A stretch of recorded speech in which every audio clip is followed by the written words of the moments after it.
Hi, this is Marissa from Attio. Today I'll show you how to discover, install and configure apps from Attio's ecosystem, a growing catalogue of integrations that help you connect Attio to your team's tools.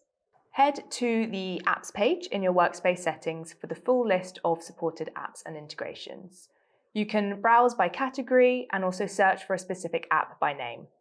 This list is regularly updated as the ecosystem grows. Let's look at Granola. Clicking into the app, I can see an overview of its capabilities, links to resources, and the developer, which in this case is Granola themselves. In Attio's ecosystem, you will find apps that have been built by integration partners like Granola, first-party apps built by Attio, and also the developer community. The install process varies slightly depending on who built the app.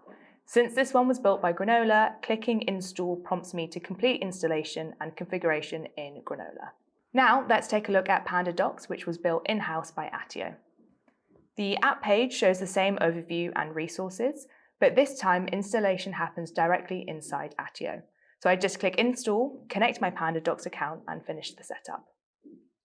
This app also gives me the option to add a widget into my record pages. So I can configure it right from the app page or later on from a record page.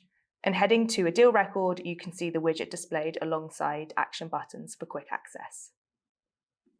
By connecting your favorite tools from email and calendar to documents and analytics, Attio becomes a central hub where you can streamline communication, automate scheduling, keep knowledge organized, and unlock richer insights across your workflows. That's an overview of how to install and configure apps in Attio's ecosystem. Each app has its own setup and use cases, so be sure to check out the resources and help docs for more details. And if you're interested in building your own apps, take a look at our SDK at docs.attio.com/SDK.